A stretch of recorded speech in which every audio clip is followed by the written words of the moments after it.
When I was maybe 7 or 8, very young, my father built me a pretty big puppet theater, and out of paper mache, we made sort of like Punch and Judy type of dolls, puppet dolls. And my sister, my older sister, created a backdrop, and it was pretty rudimentary. I remember it so vividly, though. It was just a backdrop, but on the floor of the backdrop, there was a line, and then it was a forced perspective floor in red and white checkerboard. And that just blew my mind. I thought, look at that depth, look at that perspective. When I first walked the sets of the television series Babylon 5, I'd watch a few episodes, and I presumed that the sets were, you know, metal, aluminum, and that metal railing, I realized, is really wooden dowel. And the, you know, the console, the titanium console, is just 2x4s and plywood. So craftfully painted and then enhanced to make it look metallic. And I was blown away. I remember once at the theater center, we did Strindberg's Dance of Death. When the play was over, the audience never just left the theater, they all came downstage to examine the scenery. I mean, you could move in. It was that good. What it reflected to me, which I would see time and again in the years that I've worked with John, is his approach. And his approach is, what is the story we're telling? How can my production design enhance that storytelling? And then how can I do it within the confines of the budget and other limitations that I've been given?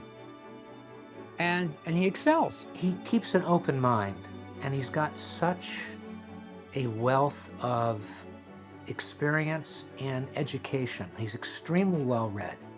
He's extremely knowledgeable about styles that have been around for centuries. So when you come to him with a project, you're coming to somebody with a lot of depth. I think John has perfect pitch. You know what perfect pitch is in music. And he has perfect pitch. He's right on. He sees like people hear who have perfect pitch. I never think of myself as an artist.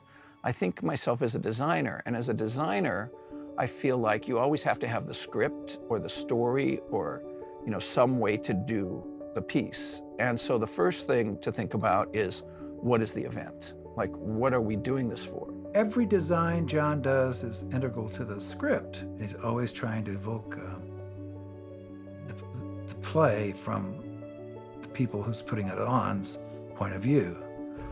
He doesn't try to impose his own. You know that when he's doing a production design, that set has been designed with a total understanding of the human beings that are being portrayed in that particular play or television series. And this, I think, reflects another really profound aspect of John's genius, his total humanity, his ability to really understand the human experience and to be able to go to that, to interpret it through his production design. During the production of Babylon 5, one of the things that we pioneered was the use of virtual sets to expand the interior of the space station, give ourselves bigger shots. And now most shows do that. It's very common, but we were really groundbreaking, and we would always come up with, okay, I'm only gonna do this doorway, and you guys are gonna do the rest of this, right? And that really informed us, and it really opened up the show and broadened it, and you know, we would do set extensions, and we do stuff that now is, you know, what you do. I think the expectation of professionals working at a certain level of the university is that you are expected to help network and mentor students. I think John is one of the best in the country with that commitment. The master's program that he really single-handedly crafted for set design at UC Davis, it's more than just the 2 years that I spent there. It's you know, even now I can call him for advice and support, and I'm incredibly grateful for that. You know, you can teach people how to storyboard. You can teach them how to build models, how to do SketchUp, how to draft in Vectorworks, but you can't teach them to be storytellers. And I think that's where, both in theater design teaching and in film teaching, what I emphasize is, you know, the set isn't just a set that you leave the theater at 8 o'clock once you've delivered the set. or you leave at 7 in the morning once you've opened a set. You have to tell the story over time. I cannot believe how much John accomplishes in a month, let alone a lifetime. I don't exactly know how he does it, but each of the several times we've worked together, he's had his professorship that goes perfectly while still always being there when the director needs anything. And you wonder, like, you know, are there two of you? Is there that evil twin? He does so many things at the same time that it's really sort of inspiring how many shows he does a year. He does television, he does theater, he does big theater, he'll do a tour, he'll do regional theater. Then on top of that, he teaches. Well, I do believe that there are two different kinds of designers. There are personality designers where you see the import of their work. The people I admire maybe more than those, and those are very good designers, are people like Ralph Funicello and David Jenkins, and a host of designers that are working today where every show feels different.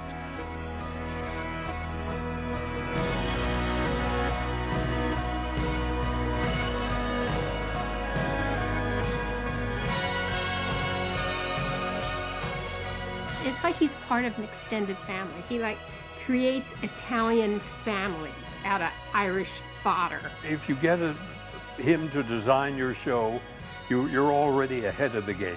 To me, John's mastery of the production design is impeccable and consummate. I don't think I've ever met anybody who's so passionate about theatre. So I'm just very happy that that's being acknowledged now and that, that he's receiving this award.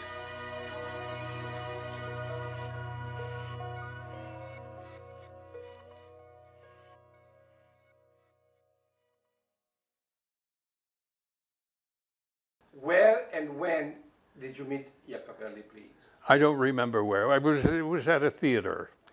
It was about, I know, at least 40 some odd years ago. He was older than me at the time. And now, I mean, he's younger. I don't know how that happened, but he's that kind of a designer.